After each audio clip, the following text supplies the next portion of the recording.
The Tennessee Titans trounced the New England Patriots in overtime. Should we be happy? What if they do it again? We'll be talking about that and so much more on this edition of the Morning Glory Show.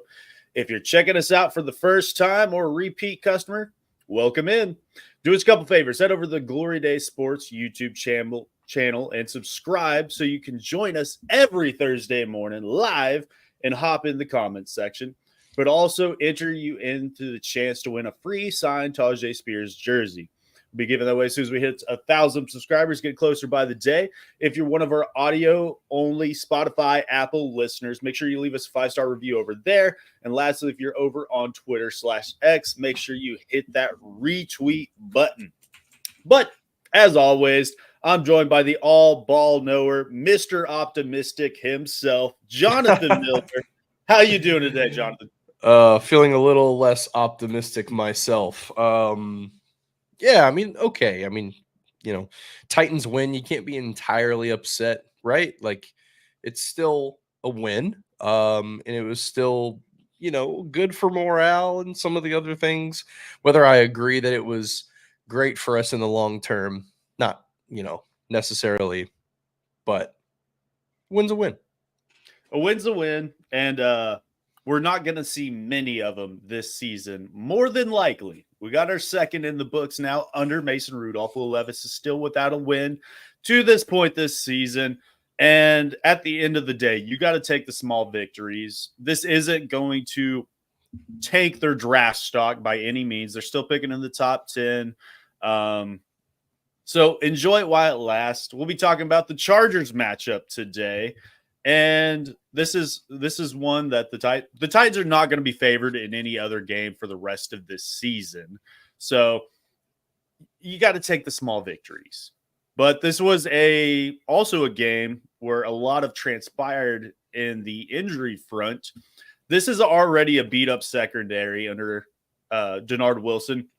Starting this game without L'Jarius Sneed or Chidobe Awuzie, you're not going to have the dogs out there. But then we also lose Quandre Diggs out for the season. So you go in and you sign who did they sign this? From the Bills, Mike Edwards a couple days ago. So you're bringing in. So it's him and Matthew Jackson and I forget the other one. But, Mike Brown. So you got not a lot of talent there. Pretty good. I like both of those guys. Yeah, he came in on the spot and played well for the rest of that game. So Denard Wilson is doing a lot with what he has out there. But at the end of the day, the Jimmies and Joes got to match up with the X's and O's. And it's going to get harder and harder as we progress through the season, especially when you don't have a pass rush. Drake May sat back in the pocket for 13 seconds before he won that game, or before he puts it into overtime.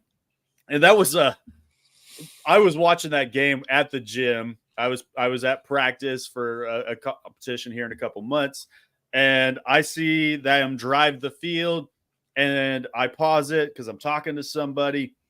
I go back, and I see Drake May walking off the field. I was like, all right, the Titans pulled it off. We're closed the book, turned it off, and then like 10 minutes later, I'm wrapping up.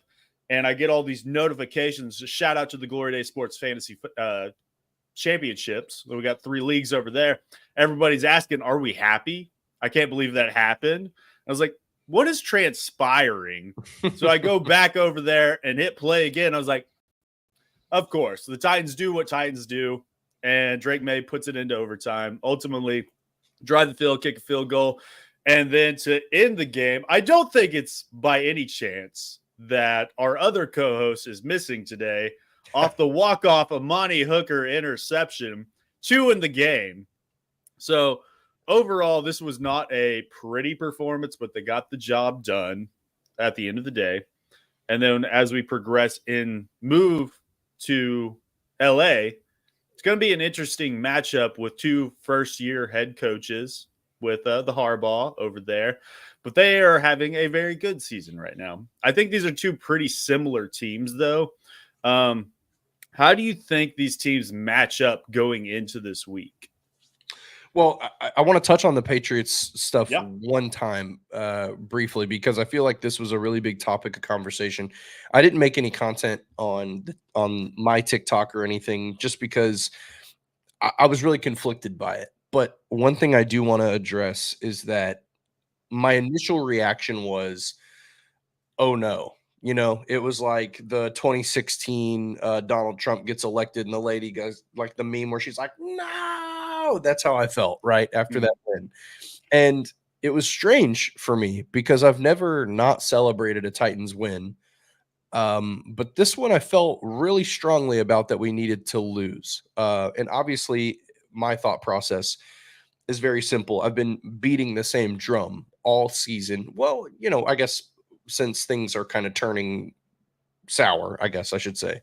But and that's you have to get the quarterback. You have to get the quarterback right for this team to advance, right? And I think as Titans fans, we've been in purgatory for decades and decades where it's like, do you want to say that Mariota was the guy for a short period of time and probably should have been, minus some of the injuries that kind of, you know, I guess T-boned his career a little bit? Like, sure. You know, Ryan Tannehill was great, but was he a franchise guy? No, right? Like there's, you know, and Steve McNair, obviously, like that's the one guy that I would say was a bona fide franchise quarterback that, you know, gave you a chance to win it all. And that's kind of what I'm saying, is that we haven't had that guy since Steve, and we haven't had that guy in a pass heavy offense. Like we've never been a pass heavy modern offense. And so I'm just ready to break through this mediocrity that we've been sitting in for so long and get the guy. And to me, you can't just get a guy, because we've gotten guys that are projects that take some time that you hope can develop into the guy. I'm talking about bona fide, this is the dude. We haven't had that chance to do that. And to me, Shedeur Sanders is the only one in this draft. And also, you don't really have a chance to, you don't really have the opportunity to sit around and hope you pick first overall or in the top 3 to get a guy like that.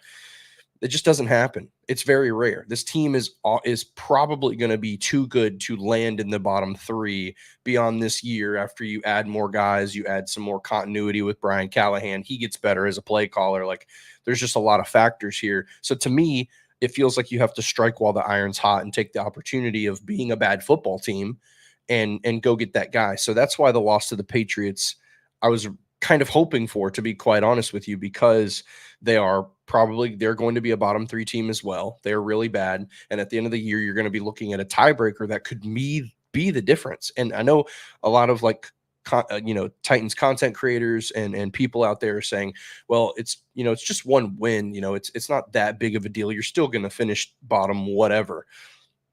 But it's a big deal. Draft order is a big deal when you're picking in the top 5. And so the difference between 5 and 3, or 3 and 1, or 3 and 2 even, can be a massive difference, because, if Shedeur, continues to play the way he's playing, and then all of a sudden, like the Raiders and maybe one other quarterback hungry team, Cleveland or whoever, falls in front of you, then all of a sudden it's like, okay, well, this isn't as clear as we'd hoped. And if you're not getting the guy, it feels, not worthless, but it feels like you failed, right? It feels like you were too good to get the guy, and now you're in the exact same boat that you were in. The only solace that we can take, the only thing we can say, is that Brian Callahan got his win. He was emotional. He clearly cared about it. He probably felt the heat, like, man, you can't go 1-16 and keep your job, even if you just got it, type of thing. Even though I don't think they were going to fire him regardless of his record. But he probably felt that way. And so there was probably some validation that he got. So, and that matters. I do think Brian Callahan is the coach of the future. And so, there's little things, little positives to take from this win. But I think the greater mission was a bit of a failure this past Sunday, to be completely frank, because now it's like people are like, oh, okay, we got this thing. We can do this. It's like, no, we lost to a bottom 3 team in the NFL. We were just a little bit better than how bad they were. So the quarterback you have to get right in order to fill all these other gaps in the team. You have to get it right. And the only one to get right with, in my opinion, is Shedeur. And if you miss on him, this really kicks the can down the road in a major way. The only thing that can happen here and it's still possible. B. Will would be rolling his eyes if he was here. It's still possible that Will Levis can turn it on. And if he does that, and he's good enough for consistently enough for the rest of these games, and you even sniff a division, like playing around for first in the division just based on how many division games you have.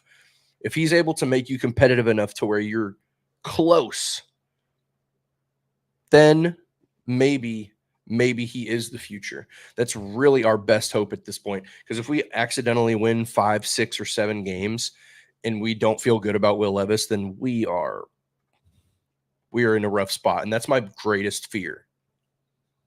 Yeah. I definitely agree with the most of that. Shout out in the comments. We got Stevie, tighten up, Stevie. And then we got Amar. They need to figure out how to get into that top 10 pick. So worst case scenario, we get one of the top 2 QBs or Travis Hunter. I'll say in regards to the draft position, after watching some tape this weekend, I got to catch the Miami game and watch Cam Ward. I think there is 3 quarterbacks that are worthy of a first-round pick as of right now. And Shedeur is by far my number 1. But behind him, Cam Ward and even Jalen Milroe out of Alabama. I would be happy with any of those 3. And we know draft evaluations for quarterbacks are out the window.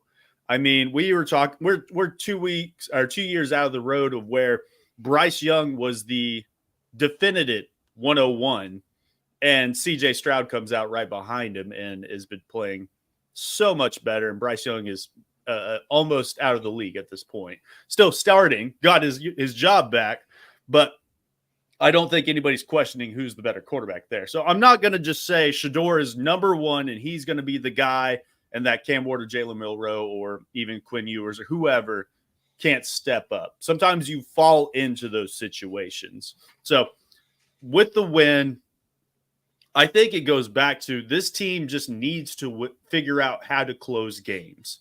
I think this coaching staff, as new as they are, and these players around them, they are getting that kind of figured out. Callahan has had some misses with the play calling in recent weeks. I think he put it together a little bit. And this run game under Bill has been absolutely amazing. The coordination has been great there. So I think there are just some key pieces that we're missing, and I think that's where you dressed him in the draft. And this is a real competent quarterback away from being a decent football team. Obviously, the pressure has to get better off the edge primarily. Arden Key just doesn't have it. I mean, I would have been perfectly fine if they moved away from him. Harold Landry is okay, but I would see him as like a number 2 edge rusher. So they have to address that in the offseason as well, having it be free agency or very early in the draft as well. And then Calvin Ridley putting together these last couple weeks and really coming out of his shell. And maybe that's just Mason Rudolph and him having a connection. And maybe when Will Levis comes back in, that goes away. We'll see how that transpires. But the right tackle situation, that's the other big question that I wanted to ask you. Obviously, they've been rotating John Ojukwu and Leroy Watson the last 2 weeks. Is there a guy out of that group that you prefer? Are you okay with them still doing the rotating, or are you looking for more snaps out of one of those guys? Yeah, I was okay with the split last week. I will say this, those 2 guys looked pretty good. Leroy still, coming up with some penalties that he really needs to clean up. He's had a pretty messy game over the past couple of weeks that he's been in the lineup. But John Ojukwu, I was pleasantly surprised with. I think he probably had his best game of snaps, his best string of snaps for the Titans since he's been playing with them. So that was encouraging. And yeah, I mean, the split I was okay with. It seemed to work okay. There were times where Ojukwu came into the game where I just assumed it was still Leroy Watson. Like I wasn't even paying attention. I was like, wait a second, hold on. And vice versa. Like Leroy had some really good snaps too. So to me, I think if you can get serviceable, I mean, we've said it for a long time. If you can get serviceable play out of the right tackle position, if you can just stop the bleeding that was happening there, I think it's very clear that NPF is not ready for that role. Like maybe he just sits back and learns and takes some time, and maybe one day he can put it together. But it's clear that he's not the guy. So yeah, between Leroy and John, I feel pretty good about where they're at. I'm a little hesitant to say like, yeah, either one of these guys is for sure the guy. They played against maybe the worst pass rush in the entire league this past week. So the fact that they had a good game in that regard is like, I'm kind of, being a little passive about that. But I am encouraged by the split. And, I don't know. I think Leroy started the game against New England, and then they split from there. I didn't look at the snap count, so I don't know what percentage they played. I'm assuming they played pretty close to the same. I would like to see John Ojukwu start the game this upcoming Sunday against the Chargers and let him go and kind of do the same thing that you would do with quarterbacks in the preseason, kind of, give him early in the game and then let him kind of swap a little bit. And I think you just continue to evaluate. They're not in any rush to be like, yeah, this is the bona fide guy. I think they should decide that pretty soon, just to give that individual the second half of the season to grow into the role. But right now, I think I don't mind what Bill is doing. It's like a bona fide live competition, and both of them, it's probably getting the best out of both of them. And it's not really impacting the offense negatively. So I think that's a good thing to have two guys that are giving you serviceable play. You've stopped the bleeding, presumably. Leroy has been a messier player in terms of penalties. And so that's why I think you maybe give the nod to Ojukwu and let him kind of see if he can just take the reins. But Ojukwu's been kind of sloppy and pass pro at times too. So, both imperfect players, but both of them kind of offering something different, which is nice. So yeah, we'll see what we got going into LA. But I would like to see them both at some point. I think again would be a solid opportunity. And obviously LA, much stronger pass rush, much better defense. So it'll be a better test. No, I definitely agree. I actually don't mind the rotation either. I think with John being a better run blocker, and I think Leroy's better in pass pro. So I think you're getting a little bit of both out of those guys, and they almost become one complete player for the right tackle position. This O-line, these guys into one person. Exactly. I don't think this O-line has really been the issue this season. Early, it definitely was with MPF out there. But even with Lloyd Cushenberry going down to IR yesterday over on Sunday, and sucks. Then losing Andre in the same day, huge loss there. And then Dylan Radin's dealing with the toe too. So you bring in Corey Levin and Daniel Brunskill. I mean, they look serviceable too, other than Corey Levin's first snap where it was like a rocket off to the right. But other than that, I thought they all performed pretty well. And I think it was 33rd team put out a post yesterday, if I remember right, that the Titans are like 21st in O-line efficiency, 21, 22, somewhere around there. So that's something even more impressive though, Jake. There's an even more impressive stat, not including the Patriots game, which by the way, I don't know that they gave up a sack in the Patriots game. Maybe one. They did. I believe Leroy Watson gave up a sack, if I remember correctly. Maybe Keon White got a sack, I think. So either way, I think one of the stat that they had going into the Patriots game was since their bye or since like week 4, they were in first in the league for giving up pressure. Essentially, they had 0 sacks given up since the week 5 bye or whatever it was, and my mouth dropped. I was like, "What?"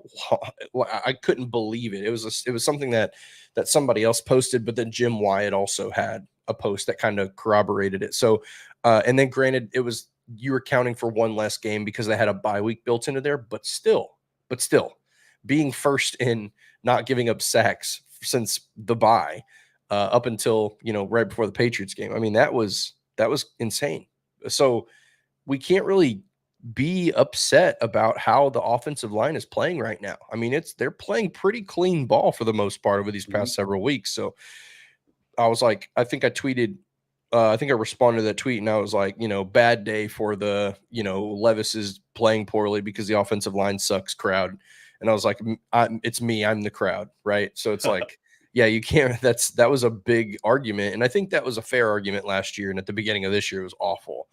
But it wasn't that the offensive line was awful. It was that there was a hole in the offensive line, and they found a way to patch that. And so credit to Bill Callahan, because I think by the end of the year, this is going to be a unit that's floating around the top 12 or so, which is impressive because historically that's what he does. When he enters a new offensive line room, he takes them from really bad to middle of the road to the top end, which is incredible because he's now doing it again for a fourth team. So really impressive stuff from and historically, he's taken these bad offensive lines, and that first year it seems minuscule of how they move up. They go from 32, very similar to us, to middle of the league. Mm-hmm. And it's that second year where they see that huge jump.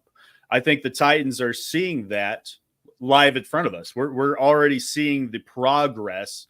It's just because we started so bad that we're middle of the road. So they might be performing like a top 12 unit already, but based on the stats, it's always going to be brought down. So I'll be very interested to look at the second half of this season and compare that at the end of the year, because I think that's going to tell us they're only going to get better. Well, as long as they're healthy. Yes. Yeah. So look at, and I mean, yes, we shouted out Bill Callahan, but shout out to JC Latham, who I think has been the best rookie tackle that's came out of the draft thus far.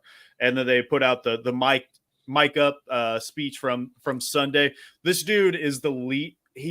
I'm not going to say he's the leader yet of this offense, but he's going to be very soon if he already isn't. So JC Latham doing backflips over that draft pick now, which is one that was really looked at when Rand Carthon made the pick. That's very, very questionable.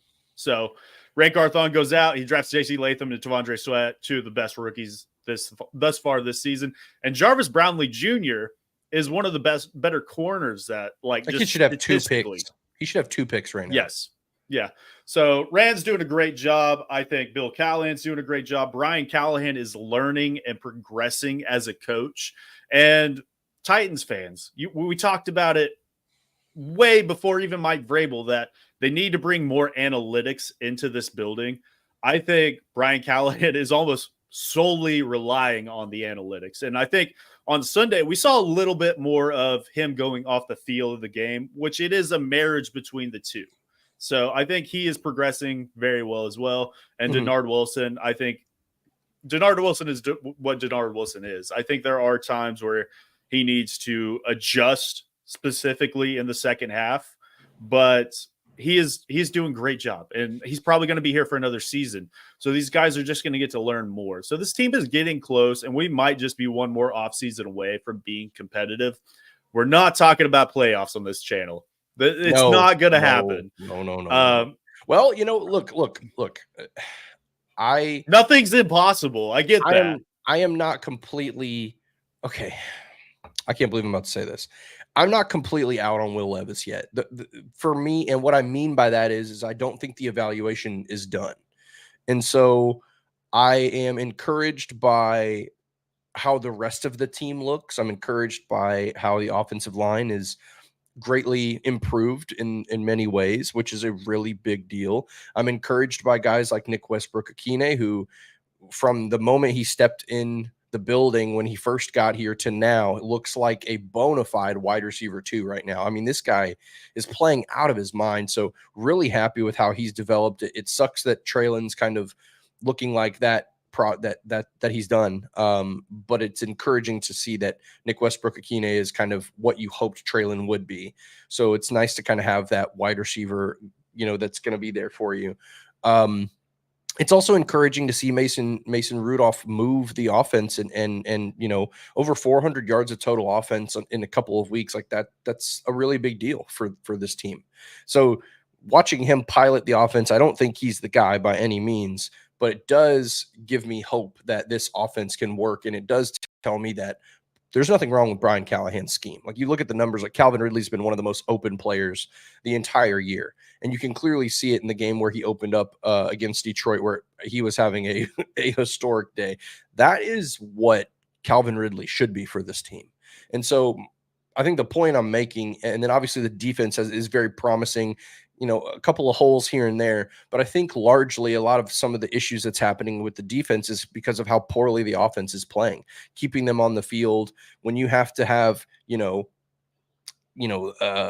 10, 11, 12 drives as a defense.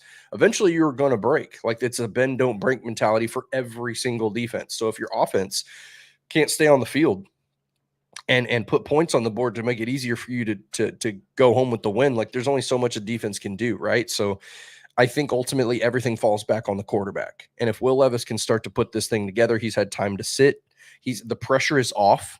It's not like, okay, this team's got to make the playoffs right now. The pressure is gone. That you can go out there and suck butt, and everyone would go, yep, that's just who he is now. And so the pressure's off. So in theory, he should be able to flip that switch. And he's in an offense that he's been stable in for a while. He's being supported by the franchise. They didn't trade for a guy. They're not benching him. He's still got the chance. So this is the best chance for him right now. He's playing against a little bit of a softer competition on this back half of the season. So in theory, he should be able to string it. So if Will Levis can trot out there, beat the Chargers, find a way to beat the Commanders potentially, like, then everyone's able to kind of change your tune a little bit. We're not talking about needing to pick in the bottom 3 so we can get Shedeur Sanders or whatever. Then it's like, okay, if we fall in the bottom 3, then we get one of these amazing wide receivers or one of these awesome pass rushers. Like, the tune changes completely. And I think that would be an ideal scenario where we don't have to draft a quarterback and Will is the guy. And there's a sliver of hope there. But at what point do you just pull the plug? And I think we're getting really close to that point. But I do think that the evaluation, there's still a sliver of a chance. Brian Callahan said it several weeks ago. We basically know what the quarterback situation is going to be, right? We all feel that way. We're at like 90% in the evaluation process, but there's that 10% window that he has going into these next couple of weeks. If he can get a win, step 1, get a win as the starting quarterback. Don't be the reason why your team loses. If he can do that, the crack is there. It's open slightly. He can find a way to slowly push it open with a couple of weeks of good play. He doesn't even have to win every game. He literally just has to play well. And guess what? I think him playing well will translate into this team being significantly better than it's been. So we'll see. No, I definitely agree that the verdict is not out on Will Levis yet. But at the end of the day, he is what? 0-4 on the season as a starter, outside of the Monday night Miami game where he played just a short amount. We'll say Mason Rudolph 2-2 walked into Miami, won. It one's in last. Kind of crazy to think about, huh? Like, his record is actually not bad. He's 2-2. He's so not bad. So that begs the question: at what point, if you're Brian Callahan, if let's say Will Levis is inserted back into the lineup this week, we haven't got that confirmed yet, but we'll see. He's a limited participant, but he's been limited for a few weeks now. If he goes into LA and loses, and then loses to Minnesota. It's Minnesota after the Chargers. Yep. Okay. Minnesota is after that, and then Houston after that. Oh my gosh. Minnesota is at home, and then Houston's on the road. Schedule. And then we're going to Washington right after that, and then we got Jacksonville. So if they lose if they lose at LA, I can get it. You can ride with Will Levis again. But if they lose in Minnesota that week after that, are you having that question like, we might lose the locker room if Will Levis is 0-6 and Mason Rudolph is sitting at 500? Look, we've already lost the locker room. Like, everybody is not in a good morale, right? Like, ultimately, any guys that were going to be gone from this team are not gone yet. Any guys that won't be returning probably would have gotten traded in some form or fashion, right? So I don't think my answer personally is that you don't, at this point in the season, dog, we're 2-6, like, or 2-7, whatever it is. Regardless, this is not a playoff team. So to me, you have one goal, and that's to find out if Levis is the guy. And you don't have to stray away from that goal because the trade deadline is passed. You're a 2-7 ball club. It's very simple. You still have talent. You still have The coaches are getting, into a better situation where they're feeling Callahan's probably feeling a lot more comfortable situationally and just play calling in general. He's been able to, take some time and make some mistakes, and he's getting better. Denard, Wilson also kind of the same thing where he's like kind of gotten beat a little bit in preparation, but still looking good and getting better. So you have to leave Will Levis in there. You live and you die by Will Levis, regardless of what the outcome is. If he like we've talked about it all year, but if he's able to put it together, like there's a good chance that he has a string of bad games. Like those 3 games, LA, so you got the Chargers, the Vikings, and then the Texans. That is a gauntlet. And then you got wait. When is the Commanders? Is it before the Texans?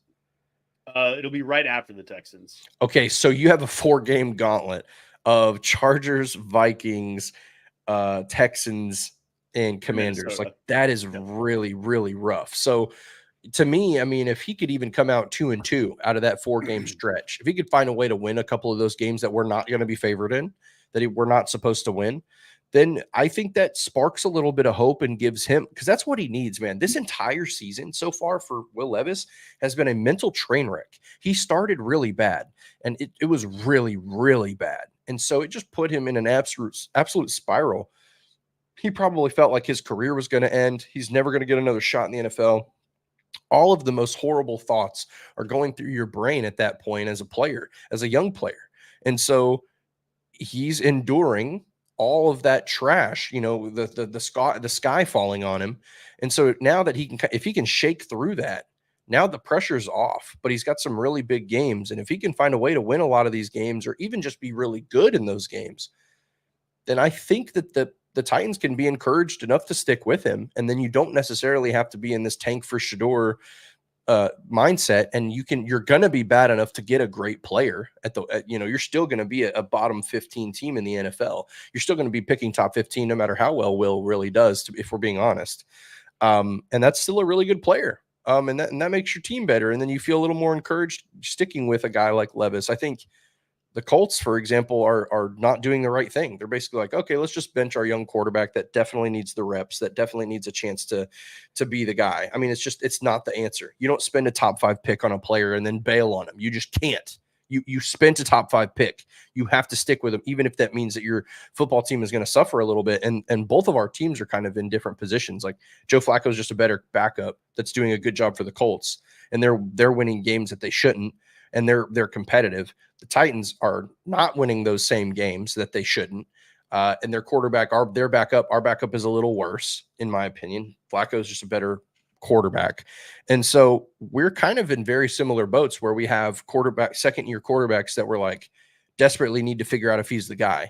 The Titans could find a way to pole vault themselves in front of the Colts for that exact reason. Because if Will does start to put it together and he's able to win some of these games later in the year, these divisional games, and get competitive, even if you're not a playoff team, if he finds a way to win 6-7 games, and he looked really good on the back half, then you're encouraged going into the 2025-2026 season with a guy that you feel like is the guy. And now all of a sudden you just have to fill a couple more of these smaller holes in the team, add a pass rusher, get a bona fide right tackle. Like, then you're looking really good all of a sudden. So, and ironically, who knows? Like, I'm excited to watch Will Levis without DeAndre Hopkins. I know that sounds ridiculous because I love D-Hop. He's one of my favorite Titans. But I think that it might help his development to say, okay, where's D-Hop? Time to squeeze the ball to him, because he's not 2014 DeAndre Hopkins. You know what I'm saying? Like, I don't know. Did you see Monday night? He looked like him out pretty there. Damn good. Yeah. No. I just meant in terms of forcing him the ball and him going up and winning the one-on-one type of thing. But yeah, I mean, who knows? I think I'm slightly encouraged because I have to be, because we still have half of the football season left. And we still have a guy who could be a guy. It's still possible. It's crazy to say, but it's still possible. And that's our only hope at this point is to buy into that, because what else? It's like, okay, tank for Shedeur. Well, we didn't do a good job of tanking for Shedeur on Sunday because we won that game. So that's where I'm at mentally with that. This team's going to continue to compete week in and week out. And it's going to be, I mean, there's going to be some close games on the schedule, even with the onslaught that they face in the next 4 weeks. It gets a lot easier after that, playing more in division. And then we got the return game for Ryan Callahan in Cincinnati after that in that stretch as well. So they're going to get up for him on that one. But going back to Will Levis and Anthony Richardson, they get lumped together just because they come out in the same draft. They were talked about as similar draft picks. Will Levis obviously falls to the second round, and Anthony Richardson still goes very high. Indianapolis Colts, they've decided that evaluation has probably ended this season. He is still very young. I believe he is like maybe 21 now. He's the youngest quarterback, I believe, in the NFL still, if not is very he only close. 21 still? Is he not 22? I believe when he came out, he was 20 years old, and he was by far the youngest. Right. Yeah. And then Will Levis, the opposite of that, oldest quarterback in the division. Yes. Out of the pertain. He's 22 now. Obviously, he's 22 now. He turned 22 in May. Yeah. So he's younger than Shedeur Sanders. So, I mean, that eval, he's going to get better. I don't know if he'll ever be a prominent starting quarterback in the league, but Will Levis, his door is closing. He's had the reps through college and stuff like that, but that eval, you have to figure it out this season. I do not want to watch him play next season if he goes 0-9 down this stretch. I mean, we'll figure it out. But at the end of the day, I think you should still roll him out there for almost all of these games, regardless of it. But I do understand there is a personal aspect, and these players, they're playing for their livelihoods. So I could get it at the end of the day that they go, you know what? I'm not competing for that kid out there. We got to win some games. We got to be competitive. So I could see the team moving to Mason Rudolph in that latter fourth of the season. He would have to play really, really terribly. Like it would have to be week one disastrous play for them to pull him. And that's and then at that point you would be like, okay, evaluation is done. He's cooked. So that's what it would have to be. Thing. Even in those games, I mean, you play 50 to 70 offensive snaps out of the game, and I would say almost like all of those he does fine. It's the one or two that's the only thing that we're remembering at this point. Right. Because they just outweigh everything else. You can't piss the game away and lose the game for your team. So even if he comes in for this Chargers game and competes and throws one touchdown, one interception that doesn't go for a pick six, I think we can go into a week-by-week basis of evaluating him. And I think that'll give us enough as a team to keep him honest there. Going back to this Chargers matchup, we've got a lot of coming home for a lot of these players, specifically Christian Fulton, who all Titans fans love, who is on the injury report. So it's hamstring. Go figure. Go figure. He was pretty vocal when he exited that he was leaving the Titans because they were basically a poverty franchise and haven't been to a Super Bowl since 2000, went to the Chargers. So that makes a lot of sense. His daddy is still in my comment section. I'll say that. But then we've got guys like Sebastian Joseph Day, Kenneth Murray, that they're going home as well. So this is going to be a pretty hype matchup, I think, for a lot of these players. And I know the Chargers, they also traded for Elijah Molden, who's playing very well for them this season. And the Titans could probably benefit from having him on this roster now. So it's going to be a fun game. Caleb Murphy's there too. There's a handful. I didn't even he's on the practice squad, I think. There's a handful of ex-Titans on there too. Bud Dupree is there. Yep. There's more. There's a lot. There's more. Anyways, so there's lots of connections amongst these teams, and they'll be competitive afterwards. And I see probably after the game, you're going to see lots of high fives, jersey swaps, all that good stuff, and it's all good nature. But let's go ahead and give some predictions for this week because it is a pretty good one, and we're all about almost all tied up. Picking the Titans last week actually served me well and got me back into this conversation. I was thinking Go about figure. that. I am not Mr. Optimistic, but I am 2-1 when picking the Titans now. So I don't know how we ended up here, but we've got some good matchups this week. Bills at Colts. Buffalo favored by 4. We get to see Joe Flacco and that squad face a very good Buffalo team and see if they can hold up there. And then we got Vikings at Jaguars, Minnesota favored by 4.5. That line I feel like should be probably bigger even than the Colts one. Yeah. And then we got Lions at Texans, Detroit favored by 3.5. That one's very interesting to me. And I mean, I think the betting shows that is a very close game this week. And then obviously Titans Chargers. We're sitting all at me and you are sitting at 19-12 and B-Will at the top of the mountain at 20-11. I just got to shout out us because I mean when we're picking these games, I mean it's the NFL is very finicky, and we're doing a pretty good job this season. But let's start with that Bills Colts game. Who do you have in this game, and how do you see it breaking down? Yeah. So I mean, this is an interesting matchup. This is always one that I feel like the Colts are more competitive in than they should be. But they walked out there last week and looked horrible. Joe Flacco, not necessarily pulling, going apart that doing the stuff that he was doing early on for them. So I think for me, I'm going with the Bills. I think if I'm, betting on the game, I would definitely take the points or maybe even the over, honestly. I think the Bills are a really good football team right now. And they match up really, really well against the Colts. But, at the same time, this Colts offense could start humming out of nowhere. So, yeah, but I'm still taking the Bills.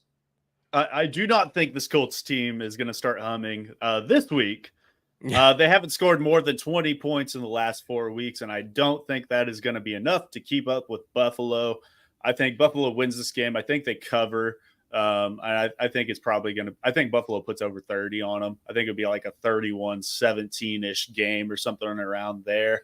And then we'll move on to Minnesota at Jacksonville. Minnesota, Sam Darnold doing his thing, keeping it up, Justin Jefferson and that crew. The Jaguars, I think, have played a little bit better here in recent weeks and played a more complete game. At the end of the day, though, I don't think it is enough, and I'm still going to give it to Minnesota. And I think this will be – I could see Minnesota winning this game but not covering the spread. I think it could be 23-20, something like that. So, yeah, I've got Minnesota in this game. What about you? Yeah, this is the Cam Robinson revenge game. It is. I didn't even think about that. This is interesting. Yeah, I think the Vikings are going to win this one pretty handily. I know that the Jaguars have been a little bit more competitive of a football team over the past couple of weeks, which is, cool. Kudos to them.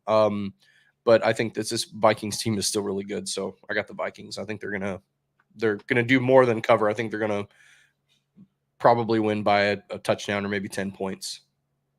It wouldn't surprise me just with how hot and cold this Jaguars offense has been. And Brian Thomas obviously dealing with the injury. I don't know. I think he was out there last week. I think he's still on the injury report, so I'm sure he's still dealing with it. Yeah, he played. He's just probably I don't think he's 100% for sure. No. So, I mean, that's going to – and I think Gabe Davis is also hurt. So, they're missing some key pieces, or they're not healthy. They might be out there. They're just not at 100%, like you said, which leads us to the Lions at Texans. The Lions made some acquisitions to add to that edge group with Aiden Hutchinson being down. The Texans were quiet at the deadline, just like the Titans were. Who do you have in this matchup? Because this is the big one. This is a big one. But the Lions are arguably the best team in football right now. This is certainly the best offense in football, and it's not even close. I think that this spread is laughable. I mean, this is just a really, really good football team. And the Packers even played them pretty close, but at a certain point, the Lions just turned it on. And by the way, the Packers are a very good football team. They are better than the Texans, in my opinion. They are a better defense as well. For whatever reason, this Texans team has just not lived up to the hype. Which is, I'm sure for Texans fans, very disappointing. It's still a good football team. This is still a team that should win the division by no no small margin. But I will say, I think they're playing against the NFC Super Bowl contender this year. I have the Lions in the Super Bowl. So I think that they're going to have a tough time with them. I think they're easily going to, they should probably win this game by 10 plus points, the Lions. And I feel really good about that. Also, they just added a really big defensive piece, Zadarius Smith, to that defensive line. So their pass rush gets a bolster. I feel like they might have brought somebody else in too, but maybe, I don't know, maybe the rumors got to my head. But regardless, this is going to be a game that Detroit wins handily. No, I think this is going to be, I think it's going to be a close game, honestly. I think Houston debuting their battle red jerseys, I think is what they're calling them. Pretty cool. They look decent. And anytime you're debuting a jersey, I think you're going to get up for that game. And with Houston being at home, I'm going to actually say that they've come on away with the upset here. I don't think Houston has performed to where they thought they would this season. And I'm definitely not high on them as a Super Bowl contender or anything like that. And I think Detroit is, but it's any given Sunday in the NFL. And I think Houston's going to find a way to win this game. And I think it could be a shootout. So I'm going to go Houston there. You got Detroit. And then we got Titans game in LA. And I'll start this one off. So I talked about it a couple weeks ago when we were looking at the schedule going, I could see the Titans winning in New England. I could see them winning some of these Jacksonville games. They could win against Indianapolis on the road. And I brought LA as one of these potential upsets for them. And I'm going to stick with that pick. I'm going to say the Titans win this game and put together the first win streak under the Callahan era. And I'm going to say they win it 21-20. Close game, and they eke out the win on the road. How about you?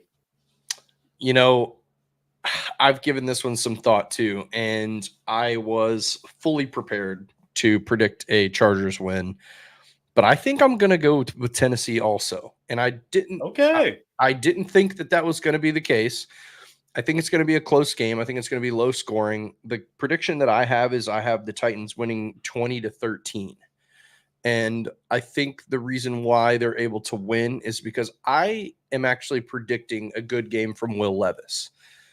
And so the only logic that I have in this is that the Titans recently have played well in LA. They've played the Chargers really well as well. And I think that while this Chargers team is pretty good, I think that J.K. Dobbins is a big reason why their offense has been able to click and get some momentum. J.K., this is a very good team against the run. The Titans always have been, but particularly they're playing really well right now. Jeff Simmons is healthy. Big T Sweat is healthy. Jack Gibbons is playing okay. I can't believe that just came out of my mouth, but he had a good game. So I think that the Titans, and then of course Kenneth Murray's been awesome too. So the Titans have been good against the run. No Quandre Diggs out there, but I still think that they're going to play J.K. Dobbins really well. I think he's probably going to be under 70 yards rushing for the game. And I think that it impacts the efficiency of the Chargers offense. They didn't add a wide receiver at the trade deadline like I was maybe thinking that they would. Quentin Johnston is I almost called him a bum. I mean, he's not very good. He's either really good or really bad for them. Ladd is an interesting matchup. He'll probably eat us up a little bit for probably 8 or 9 catches for over 100 probably. But outside of that, Justin Herbert has found ways to lose to the Titans in really strange fashion. So I think there's a good chance that the Titans defense can hold up good enough to keep the points low. And I think that Will Levis has, like I said, the pressure's off. The offense is doing pretty well. The offensive line is playing better since Levis has been in there. So I think that with a couple of those things kind of happening right now, Calvin Ridley also looking like he's kind of catching some momentum. So with all of those things working with him, I think that Levis actually has a good game. If he can keep it clean, then the Titans win. Yeah, I see it pretty similarly, and that's kind of why I picked them as well. Is I think the Titans just match up very well against this Chargers team. You talked about Ladd McConkey being they're probably their best receiver as a rookie, and luckily for us, Roger McCreary is still healthy, still got a premier slot corner out there, which is where Ladd's going to be. So I think they're going to match up well there. I don't think he's going to reach 100 yards or anything like that. I think Rodgers going to shut him down pretty convincingly. I think he might come away with 10 catches, but it might be for like 40 yards. It might be something really low. So, you know, it's funny. I think that Jarvis actually makes more sense on Ladd, and maybe they put Roger on the bigger body receivers. And I think they might play around with that matchup a little bit. It looks like L'Jarius is probably going to miss this week as well. Limited participant, but yeah.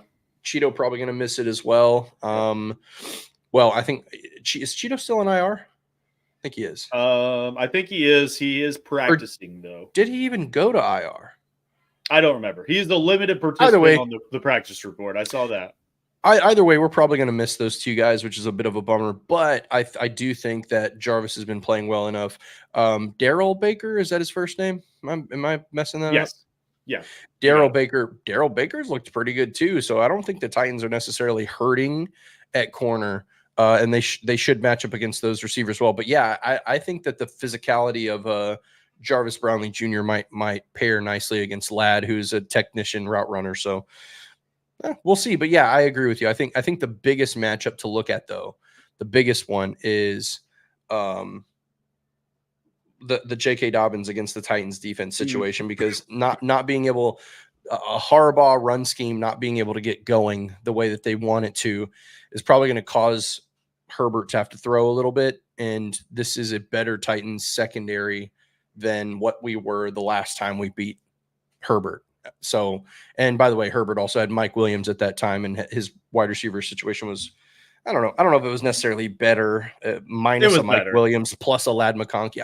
I don't know. But Keenan Allen, all that good. Yeah. So true. Yeah. Keenan ate us up. You're right.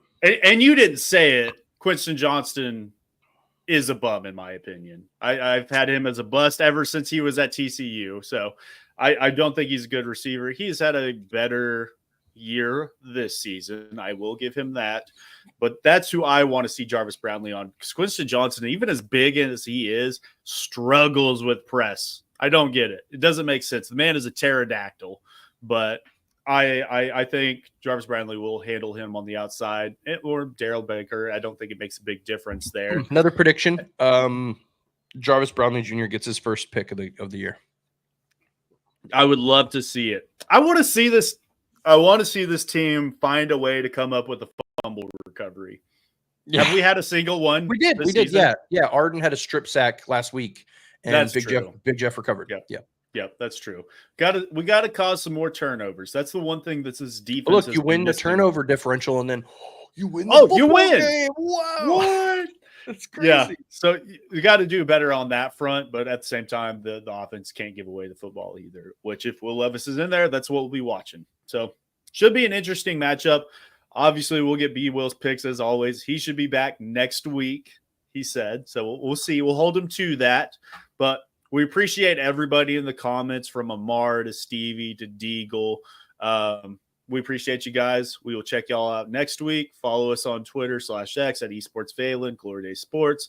I'll be on the NFL Draft Fanatics show every Monday going forward, covering linebackers and running backs. We had episode 1 drop on this Monday, so go check that out with me, Jim, and Josh, the JJ and J show. We had fun on a bun, and we'll keep doing that every week going forward. But we appreciate you guys. Love you. Mean it. Peace.